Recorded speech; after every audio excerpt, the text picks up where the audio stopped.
Kenalin, ini adalah Molis, motor listrik dari Exotics yang desainnya hampir mirip 90% mirip Vespa Matic cuy. Dan gua di sini akan mereview sedikit pengalaman gua memakai motor listrik ini dari kurang lebih sekitar 1 bulanan ya cuy.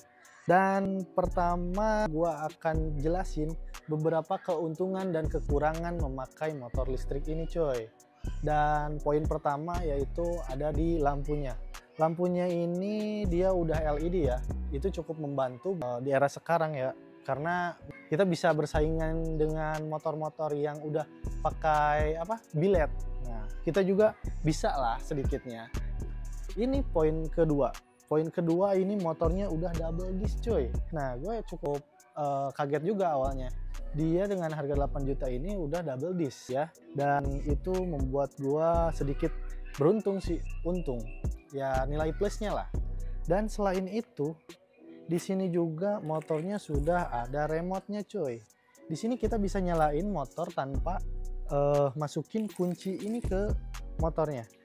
Tinggal kita klik di sini 2 kali, motor sudah nyala cuy, dan sudah bisa digas.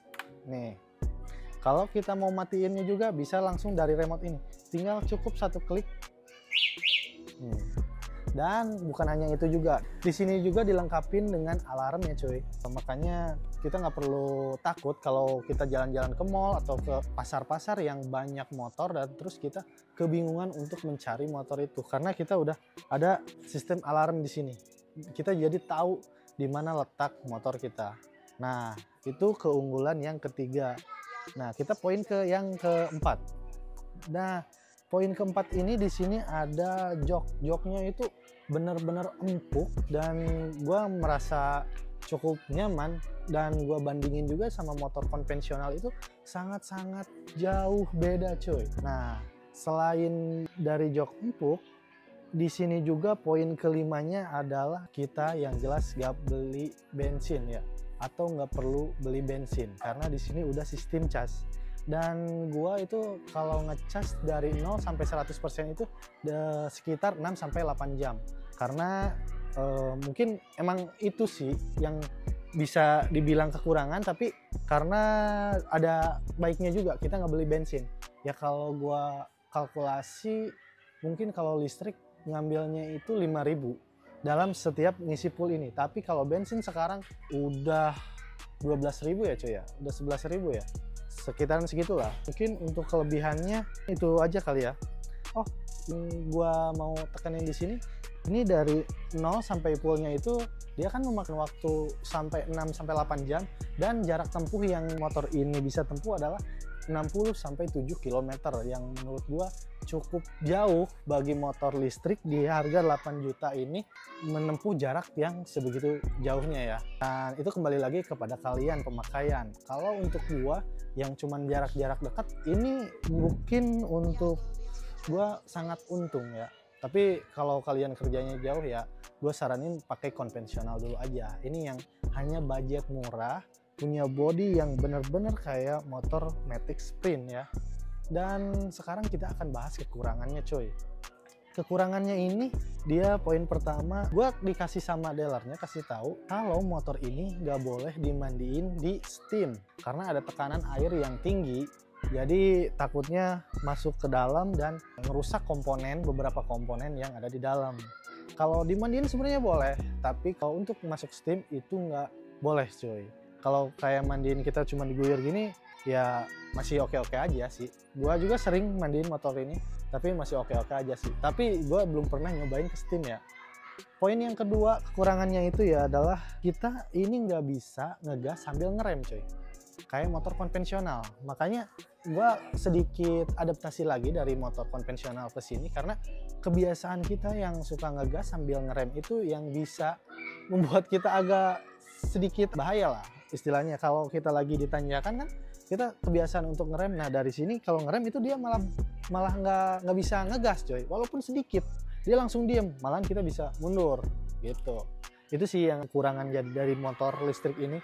Dan yang ketiga itu adalah ya benar, kalau kita mau keluar kota itu harus pikir 2 kali karena jarak tempuhnya itu hanya 60 sampai 70 km coy.